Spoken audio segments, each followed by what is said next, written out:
I'm Damien Fowler. And I'm Eileen Sliffring. And welcome to this edition of The Current Podcast.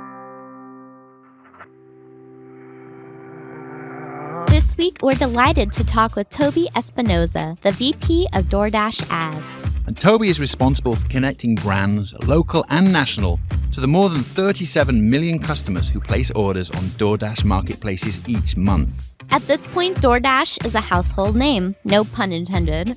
It has more than 7 million couriers delivering orders for DoorDash from around 550,000 merchants. Hard to believe that the company was founded just over 10 years ago in 2013, and Toby joined the company in 2015, so he's seen DoorDash go from strength to strength. Naturally, we start by asking him about how the company has changed over the last decade.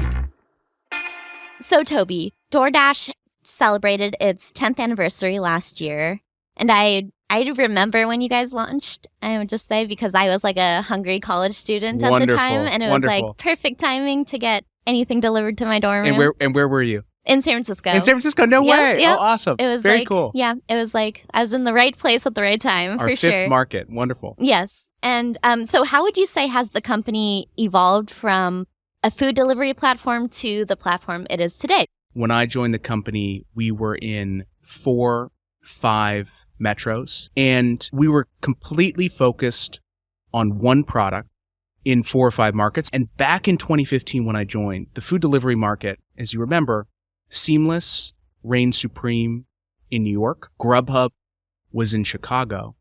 And everywhere else, food delivery was pizza, Domino's, Papa John's, Pizza Hut, and a few local restaurants that were able to afford having couriers. The market, everybody thought, was saturated. We entered, the company had a thesis that the market itself, given the advent of mobile technology, we believed that if you took this mobile device where a dasher had a mobile phone, a consumer had a mobile phone, and restaurants had access to this mobile superhighway, that if we connected all of them, there would be a larger opportunity for growth. Growth being the key word there, because as much as DoorDash has changed over the last 10 years, we have gone from a one product, one market business to a multiple product, multiple geography business with 37 million monthly active users, over 15 million monthly active subscribers to our platform. If you go back to our founding story, Tony, Stanley, and Andy, when they started DoorDash, walked down University Avenue in Palo Alto, and they went from store to store asking every local business, how can I help you grow?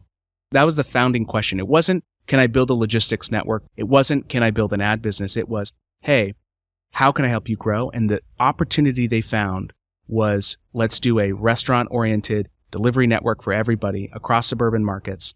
And that's what took off. How would you say that growth has translated on the ads marketplace side of things? Yeah. The hard part about building at the scale that DoorDash operates is the consumer side. Building a consumer promise and then making that promise better and better and better every day, getting faster and cheaper. That is actually the harder part to find, product market fit from a consumer perspective. And once we have that, we want to continue to compound that over and over again. About 5 years ago, our merchants within that ecosystem raised their hand and started to ask us, hey, do you have any tools to help me grow even faster? That's how the ad business started. Core to who we are. It's a growth business. We have customers who want to grow faster. And what we then tried to figure out was how can we help serve this promise for these customers while also helping our marketplace continue to grow. And so the best way to do that is to align incentives, show us the incentive, and we'll show you the outcome that we're driving towards. Our ad team is incentivized both by driving incremental return from a spend perspective for advertisers, as well as driving incremental volume for our consumer marketplace, which is very different than most advertising platforms. Most advertising houses, you have product and tech on one side driving growth, and you have ads trying to monetize it on the other side. We wanted to bring those together to make sure we were able to continue to grow on both sides and serve our customers best. And cut to date to this spectacular rise of retail media, which of course is one of the hottest topics right now in our space. DoorDash, of course, has built its own retail media network in recent years. Could you talk a little bit about how you took some of those concepts you just talked about and built the network? Yeah, absolutely. So we wanted to be completely aligned with the customer. So the first customer that we started to think about was the SMB owner-operator restaurant that we all know that's in our town. In San Francisco, it's Souvla. In New York, it's Electric Burrito. These brands that we are absolutely in love with. What we quickly realize is there's two fundamental things that are very difficult. The first is that they have to be an expert at 15 different things. So if we own a local restaurant, a local retailer, we have to be great at real estate. We have to be great at marketing. We have to be great at financials. We have to be great at customer service. We have to be great at creating a great product, which is food. And so when we look at this core customer, they're supposed to be an expert at 15 different things. Our job is to go after one of those and make sure that they don't have to think about that growth as much as they used to by putting a little bit of the burden of that growth on our shoulders. What that means in practice, when we launched the business for SMB customers, we focused on building an economic model that worked for them. Last week in San Francisco, I went and picked up a salad at one of my favorite places. And there was a restaurant right next door that had just opened. I talked to the owner standing in the front. A month in, nobody in his restaurant. Maybe 3 or 4 people that could otherwise have a capacity of 50. And I went online and I looked. He was running advertising across a bunch of different channels that we all know. Snap, Google, Meta, etc. This person was in the red day 1 of the month. It's one of the hardest things in this country, these small businesses that start negative every single month. Yeah. And on top of that, they also had to layer in more spend on Google and Meta to try to get out of that hole. We took the premise of we want to be your growth assistant, and we took the premise of it's really hard for you to grow your business without having to add more money into this negative cash cycle. And we said, let's build a product where you do not have to pay us unless you get an order. So unless we send you money, you do not have to pay us. And those two things together have helped us build one of the fastest growing retail media networks, particularly focused on a customer that was completely underserved. Could you talk a little bit more about how you kind of expanded those relationships with both the national brands, tying that into the local, the business works at a local level fundamentally? Yeah. So in the restaurant space, the vast majority of restaurants on Main Street are local. Even if you are a McDonald's franchisee, so you have one of the largest brands, you're a small business owner. Really, the Starbucks, the Chipotles of the world that are corporately owned restaurants at scale are actually the smallest. They're the 10%, not the 90% in the US. And so our ad product designed on a CPA-based level where we can be the growth assistant for all these owner-operators is really for the 90. It's built for the majority. Our ad manager for the enterprise restaurant segment is designed to help both the CMO of McDonald's and the owner-operator franchisee within the system. We've built the first of its kind way of purchasing across a national media buyer, an agency at the national level, a district media buyer, and then also at the local level. Incremental to that, if you're a franchisee and you own a couple McDonald's and a couple Subways and a couple other brands, now you can also manage your business across brands. It's really the first of a kind product in its space, designed entirely to work between local and national brand. Very cool. You were saying how it's about 90% SMBs and 10% big business. How does that play out within the DoorDash platform? Yeah. So kind of think about where the dollars are coming from. So you might think of DoorDash volume as large businesses. A lot of people are ordering McDonald's.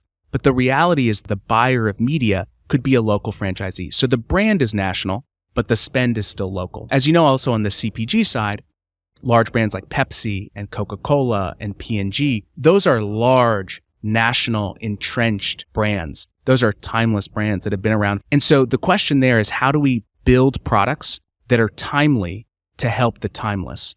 Can you talk a little bit about partnerships and how you actually go about working with like those brands and retailers that are using your platform so much? We were founded as a growth helper. So built in our DNA is working with others to help them grow. We are fundamentally a partner-oriented culture. What that means is, first, we get to partner with great local brands, mid-market brands, national brands. But that also means we get to do fun things like add in Max or add in Chase. There are a lot of people, if given the opportunity, want to help local businesses grow. Our job is to help figure out a way to make that happen. How would you say that has captured users? It's a great question. The underlying thing is, how do we do it in a way that continues to compound our consumer promise, which is faster, better, cheaper? Think about our Chase partnership and the depth in which we've built that partnership over time, where everybody that has a Chase credit card has the opportunity to participate in one of the largest local subscription programs in the world. And so some work quite well, others are challenged, and we're a first principled company that tries to get better every single day. Just on that point, are you very strategic about looking for new partnerships? That's an interesting one, Chase, and of course, there are many others, but how do you think about it and go about, building those different partnerships? Yeah, it's a collaboration. Internally within DoorDash, we have general managers that run different business units. We have functional leaders like our incredible CMO, Kofi, who has built one of the world's largest brands in a span of years, not decades, which is incredibly amazing. But it's a collaboration across different functions. It's a collaboration with the partner. One of the most interesting partnerships that we've launched is with Amazon in Canada. Now, a lot of folks, when you think of DoorDash and Amazon, would say, competitors, that doesn't work, right? But we work really, really hard to try to figure out anywhere, is there a place that we can collaborate? And again, help local businesses grow. That's the fundamental premise behind the whole thing. Now, what about when it comes to an ad perspective? How are you working with these brands and partnering with them? I think in the ad ecosystem, there's a simple recipe that we're trying to follow. One is access. So can I provide access for people to purchase? Very early on, our first investment was in a self-serve ad manager so that local businesses could purchase promotions and ad products without needing to talk to somebody. So one is access, first of a kind product. Again, I know I keep saying that, but I'm very, very proud of it because not many people build for franchisees in this country. And they are one of the largest, most hardworking groups of individuals that we look up to. Two is providing the tools to get the best return possible. Can I do better targeting? Are there new access points that I can get to? We've invested a lot in better targeting, again, for those enterprise restaurants. So today, you can target new users, you can target lapsed users. You can do that if you're a small brand, like a single owner operator. You can do it if you're a national restaurant, and you can also do it if you're one of the largest brands in the country. So one is better targeting tools and incrementality. And then the final is impressions.